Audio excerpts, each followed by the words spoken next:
Naitwa Mr. Robert Makoha Wangoho. Nashukuru kwa nafasi hii niweze kutoa maoni yangu kama Mkenya. Na jambo langu la kwanza niseme ya kwamba huyu Robert Makoha ni rais wa bunge la mwananchi kaunti ya Nakuru.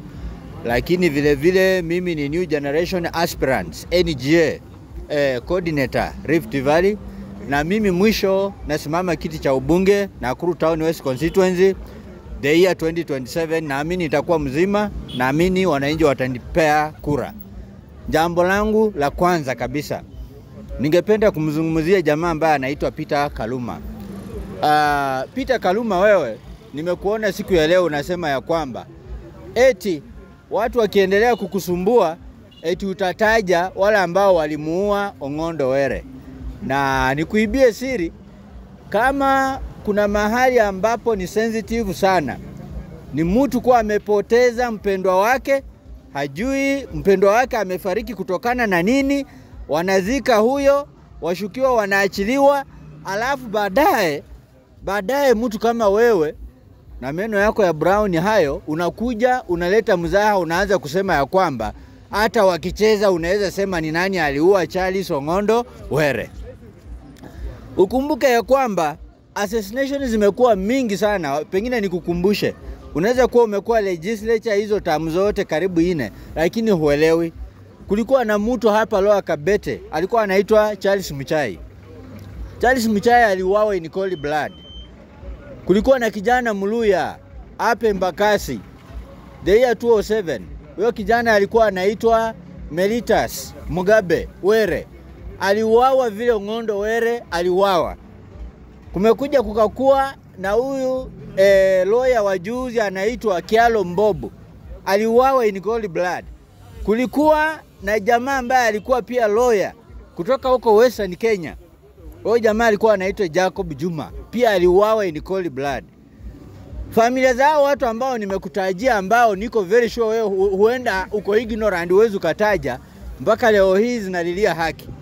Sasa wewe Peter Kaluma, unapoanza mzaha ya kwamba unajua wale ambao waliua Ong'ondo Were, na wakati huo mambo imenyamaza, watu wanaenda katika uchaguzi, wewe sisi tunaita DCI akushike, akupeleke ndani, DPP the Director of Public Prosecution na DCI wakuchukue, wafungue hiyo kesi upya ukiwa ndani, so that upelekwe kizimbani kama witness, uweze kutuambia kweli ni nani aliyemuua Ong'ondo Were.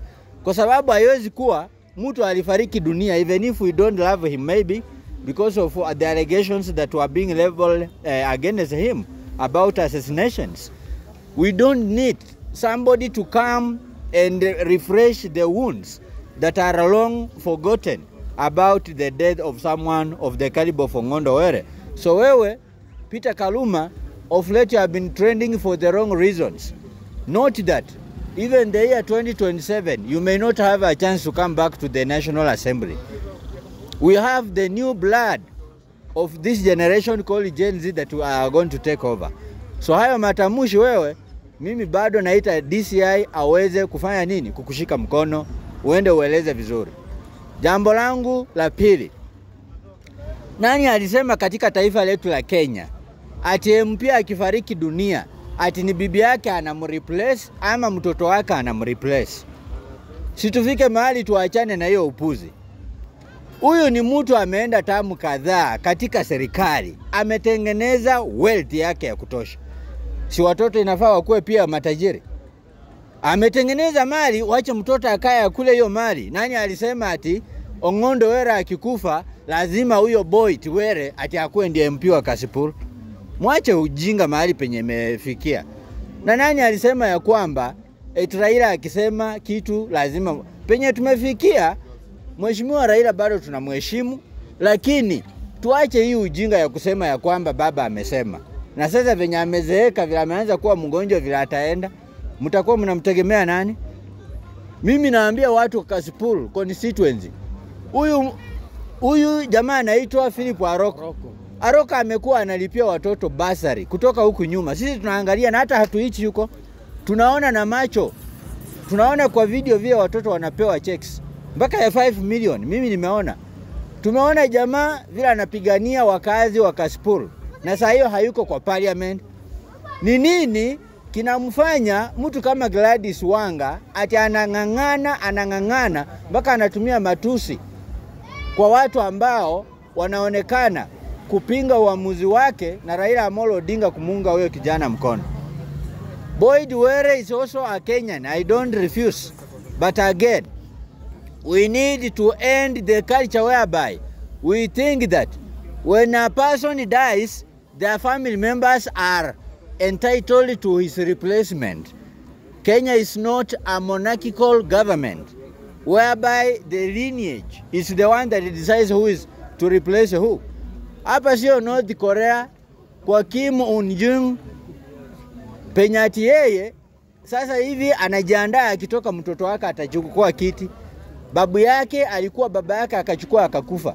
Hapa Kenya omba na ushukuru Mungu kama umepata nafasi ya uongozi. Na ndio maana nasema ya kwamba hata nyinyi viongozi ambao mnatuambia kuhusu maendeleo wewe enda tamu moja ama mbili. Hiyo maendeleo ambayo utakuwa umetufanyia tamu moja ama mbili yametosha. Tunakula kushiba, hatukuli kumaliza. Nani alisema ati wewe ukiwa hapo na tuonyesha maendeleo? Si eti wewe ni mzuri sana. You are not better than other people. We have fresh blood that can work for Kenyans. Na sasa mimi nashangaa sana kama mtu kutoka Nandi huko anaitwa Stephen Sang. Ati anasema ameenda tamu mbili ugavana. Na kabla kuwa ugavana alikuwa member of parliament. Huyu Jamet sasa anatuambia alikuwa senator. Sasa amekuwa gavana miaka 10. Sasa ametangaza ya kwamba 2027 ati Senator Governor Sang ati atasimama ubunge. Shame on you. Watu kama President Moi wangekuwa ati waliretire tena wakarudi, kina Kibaki, kina Uhuru, eti wanarudi tena kusimama. Hata wewe hiyo Nandi yenyewe ungepata hiyo kiti ya governor yenyewe umeshikilia siku ya leo. Mjifunze kuridhika na nafasi zile ambazo mmepewa. Same to Amani from here in Nairobi. Kuna jamaa anaitwa George Aladwa. This is a man who has never spoken in the National Assembly. Ati nimesikia anakuja kusimama ugavana. Kuandika jina yake ajui. Anajua kuandika majina? Ajui. George Aladwa. Amewahi ongea parliament? Hata ajui, hata mtoto wangu anamshinda. Sasa George Aladwa, you have never spoken in parliament. You have never sponsored a bill in parliament. You have never contributed to the sponsored bill by your colleagues in the National Assembly. Ugavana gani unakuja kusimama Nairobi? Lakini mimi nasema hivi bwana George Aladwa, karibu sana na Nairobi, mgawane hiyo kura wewe na Sakaja. Babo Owino kijana mdogo anyoroshe nyinyi asubuhi na mapema. Na Babo Owino akinyorosha wewe na Sakaja, hata kwa amenyorosha wewe na Sakaja, atakuwa amenyorosha Raila, Ruto, wewe Sakaja. Na kijana atakuwa kingpin wa Wajaluo hapa na Wakenya hapa, na pia Luo Nyanza. Babo Owino ndiye atakuwa kingpin. Wewe tumekuona tu wakati wa maandamano naita vijana wetu na wapea shilingi 500 waende wakosa havoc. Mpaka penye hakuna noma imetokea wakati wa maandamano unatuambia tunasimama ugavana. Hii culture ya kusema ya kwamba eti lazima ati mtu akuwe replace kutoka kwa familia yake, hiyo tumekataa. Na ukisafu tamu mbili imetosha. Hata hiyo itakuwa ni mingi sana. Ukisafu tamu moja inafaa ushukuru Mwenyezi Mungu na uondoke uende kabisa. So Wakenya ambao wako na wasiwasi eti mtu kama Gideon Moi ameingia kwa Ruto, kwani Gideon Moi ako na effect gani? Gideon Moi ni mtoto wa Rais Moi. Hao ni matajiri wakubwa sana. Na mimi namuunga mkono mbunge wa Saboti anaitwa Caleb Hamisi. Watu wa Baringo, mnaweza discipline huyo candidate hata wa serikali bado. Mupee mtu ambaye atasimama independent, to prove to the nation that a time has come for us not to follow the government anyhow, just because those people leading the governments come from our lineage or our home counties. Na wewe Gideon Moi, sutulie, ni nini unataka? Tamu zote umekuwa kama senator wa kaunti ya Baringo. Unatafuta nini kama walikukataa 2022? Why are you trying to compete? Na hiyo mzaha ambayo tunasikia sijui umewithdraw, fanya tu hivyo, lakini we know that you can again not add any kind of value to William Samoei Ruto. Jambo langu la mwisho, mimi nilimsikia Bwana Ruto akisema ya kwamba Wakenya washutiwe kwa nguvu. Na leo namshukuru Mheshimiwa Stephen Kalonzo Musyoka ambaye amehold NDC yake hapa Uhuru Park na watu wamejaa kabisa. Kumbe zamani Raila alikuwa anajaza Uhuru Park tukidhani yako sawa, kumbe alikuwa anajaza ni na watu wa Kalonzo Musyoka walikuwa wanajaza hapa. Kalonzo Musyoka, enda hata kwa mtandao wa kijamii uone. Uwanja imejaa hivi, wiper peke yake. And just imagine, these are few Nairobians. Ni mkutano ilikuwa ya delegates, sio supporters. Na Gachagua alikuwa ameitisha. Na Tembea alikuwa ameitisha. Yani wale viongozi wale kwetu wa opposition hawakuwa ni Kalonzo peke yake. So kumaanisha Kalonzo Musyoka, vile Matiang'i na Martha Karua wamesema publicly, mimi nimekuwa hapo. Mama Martha Karua amesema my twin brother Kalonzo Musyoka, kama kweli nitachukiwa kwa sababu yako kwa kusupport, mimi niko tayari kuchukiwa. Anamuita twin brother kwa sababu wamewahi fanya favor kuweka ubinafsi wao kando wakamsupport Mheshimiwa Raila Amolo Odinga kama running mate. Sema bantu. Consecutive times mzee akiwatupa nje akiingia kwa serikali akikula vizuri. Sasa leo Matiang'i yule ambaye tulikuwa na tashwishi kwamba angekuwa ni project ya Ruto. After Jubilee walikuwa na ile NDC, Uhuru Kenyatta akaongea maneno fulani hapo. Fred Matiang'i amekuja akaondoa ile tashwishi siku ya leo NDC Uhuru Park. Na walikuwa wanasema Kalonzo hawezi eka hata mkutano ya watu 10. Sasa nashangaa Uhuru Park ilijaa aje kama Kalonzo hawezi eka mkutano ya watu 10. Watu wamemkubali. Kwa hivyo hao watu wenye walikuanga kwa mkutano ya Raila Odinga wakijaza ni watu wa Kalonzo. Kwa hivyo huyu Buroka hakuanga na watu. Ni watu tu wa Kalonzo na watu wa nani? Na watu wa George na Tembea na watu wa Matiang'i ndio walikuanga wanaja.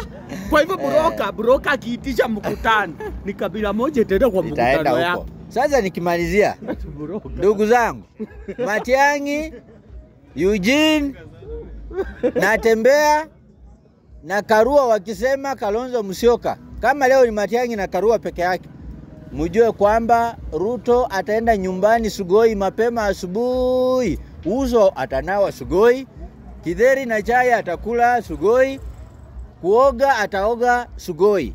Bora tu wewe kijana, kama unanisikiza, uende ujiandikishe kama mpiga kura. Na kujiandikisha kama mpiga kura sio kupiga kura. Jiandikishe, siku ikifika utokee. Na kutokea sio kupiga kura. Ukitokea, make the right choice. Don't make the same mistake. Mtu akupe shilingi 2,000 umpigie kura. After ameapishwa the first 2 months arudishe ushuru yote ambayo ulikuwa unalilia. So mimi namshukuru Stephen Kalonzo Musyoka, ameambia walimu wetu na civil servants wote kwamba housing levy ambayo ni unconstitutional, ambayo ni forceful, ambayo ni legitimate, ataiondoa hata kabla hajaapishwa.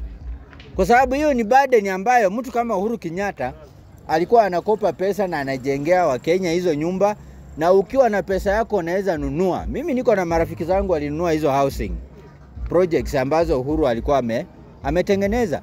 Uhuru alijenga hizo nyumba na pesa ya kukopa. Huyu naye anakopa pesa, anaweka kwa mkia ndani ya longi, alafu ana overtax wa Kenya. Una overtax aje mwalimu, daktari na polisi? These are the 3 civil servants whose wage bill is normally very huge. It is because of the wage bill of teachers, doctors and police officers that we normally have the money circulating even in the villages and within the estates of the bigger cities like Nairobi. And when the money for these civil servants, courtesy of the large wage bill, circulates, that is when a common man and woman can make a profit in that small business that they are running. Lakini wewe unakuja unakata provident fund at 7.5%. Unakuja unakata medical scheme through Minet. Na unakata insurance more than one. Unachukua Minet ama AON na unakata tena SHA ambayo ilikuwa ni NHIF. Unamaliza unatoa VAT from 80% unaweka 16%. Na unataka huyu mwalimu bado amka asubuhi aende shuleni. Unataka huyu askari achunge banga na ndio maana maaskari wetu wanashutiana. Ukisikia askari amepiga bibi ama girlfriend risasi ama colleague, it is not that huyo colleague alikuwa amemkosea. Hao watu wanakaa wakiwa depressed, hao watu wanakaa na hasira. Ukimkosea tu kidogo anatoa hiyo gani anakushuti, wewe unaenda nyumbani. Sasa hayo ndio maisha mtaishi. So wenzangu, tushikane mkono. William Samoei Ruto asiwadanganya ati ataiba kura. Huyo mzee hawezi iba kura tena. Na mimi huwa nawaambia nikirudia, kuiba kura yenye alifanya last time, it is because many communities led by the largest community in Kenya, Kikuyus, walimpigia kura. Akatengeneza milioni 6 ya genuine votes na akaiba kidogo. Milioni ngapi? Na ndio maana alikuwa declared the winner na 50+1. Raundi hii hata Wakalenjin wenyewe hawataki mheshimiwa William Samoei Ruto. Mbona walisympathize na yule kijana ambaye alipewa nomination Baringo? Lakini wakati Gideon Moi amekuja, watu wa Baringo wakarudi kwa Gideon Moi. It is because they just want anybody, as long as that anybody is not William Ruto. Sasa uniambie Wakenya wengine kama Kalenjin land hawataki Ruto, alafu wewe uko hapo unasema hata nikipiga kura Ruto ataiba. Ataiba aje bwana? Nobody is above heavens. Anybody can be thrown out of the government anytime. This has happened in Nepal, Denmark, name other African countries. Hakuna mtu ambaye anaweza akakatalia katika uongozi, and therefore sisi tujipange vizuri. Tukijipanga vizuri, William Samoei Ruto anaenda nyumbani. Thank you so much. May God bless you.